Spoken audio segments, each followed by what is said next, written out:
India और Australia का पहला सेमीफाइनल दुबई में खेला जा रहा है। ऑस्ट्रेलिया ने टॉस जीतकर पहले बैटिंग का फैसला किया है और ऑस्ट्रेलिया ने अपनी टीम में दो तब्दीलियां की हैं। एक कूपर कॉनली ज़ाहिर है इंजर्ड मैथ्यू शॉर्ट की जगह आए हैं, जबकि तनवीर संगा लेग ब्रेक स्पिनर को उन्होंने अपनी टीम में शामिल किया है। लेकिन भारत जो है वो अनचेंज गया है। तो यहाँ पर जनाब मुकाबला चल रहा है स्पिनर वर्सेस स्पिनर का, और जो ये तनवीर संगा हैं ये भी स्पिनर हो गए।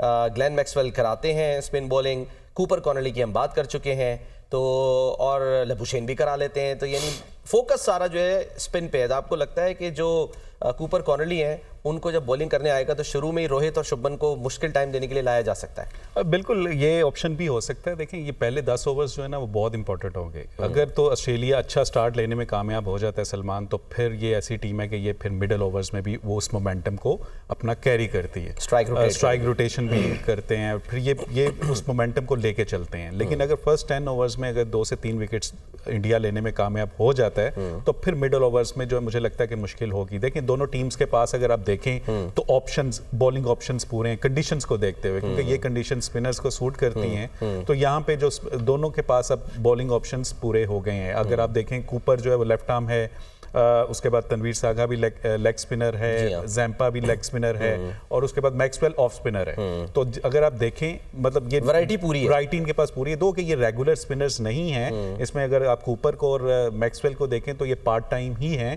बट आपको इन कंडीशन में उनको यूज करना पड़ेगा। दूसरी तरफ अगर आप देखें कि इंडिया को अगर आप देखते हैं तो उनके पास रेगुलर 4 स्पिनर हैं, और अगर यहाँ पे ऑस्ट्रेलिया जो है वो, मैं समझता हूँ कि यहाँ पे मिनिमम 270-280 रन अगर इस विकेट पे कर जाता है तो इतना आसान नहीं होगा सेकंड टाइम इंडिया के लिए। इस पूरे टूर्नामेंट में हम एक बात कहते हैं, हमेशा ही कहा जाती है, कैचेस विन मैचेस, और जो शानदार कैचेस इस टूर्नामेंट में पकड़े हैं, खासकर ग्लेन फिलिप की जानिब से जो 2 कैचेस पकड़े गए।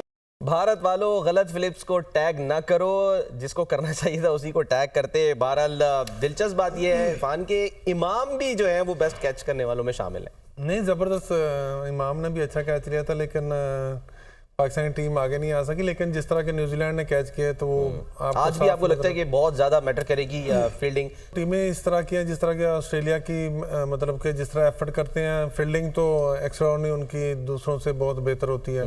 इंडिया की टीम की भी बड़ी अच्छी फील्डिंग है, लेकिन मेन वही रोल अदा होगा जो इन्होंने चेंजिंग की है।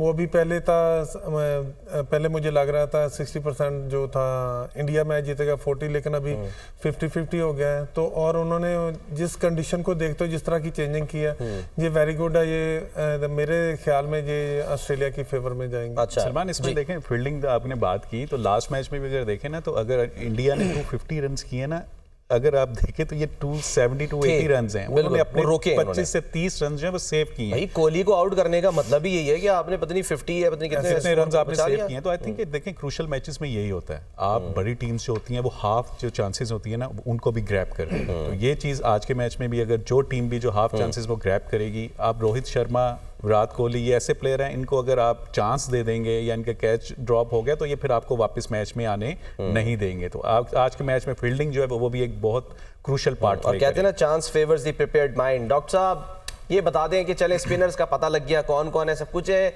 आज के इस मैच में एक्स फैक्टर क्या होगा दोनों टीमों की तरफ से?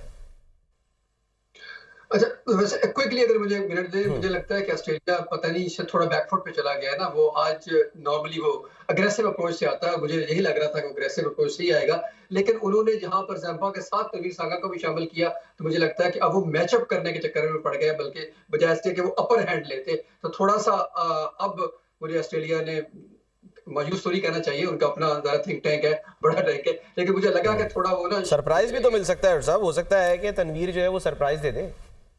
हाँ, लेकिन दोनों एक जैसे ना, फिर लेफ्ट आर्म होगा, वो भी उसी तरह का बॉलर होगा, तो वो 3 बॉलर ब्रैकेट शामिल करना थोड़ा सा डिफरेंट था। अगर वो वगैरह को शामिल करते तो उनकी बैटिंग स्ट्रेंथ ज्यादा बढ़ सकती थी। एनीवेज, अब तो ये तो हो गया, इसको चेंज नहीं किया जा सकता।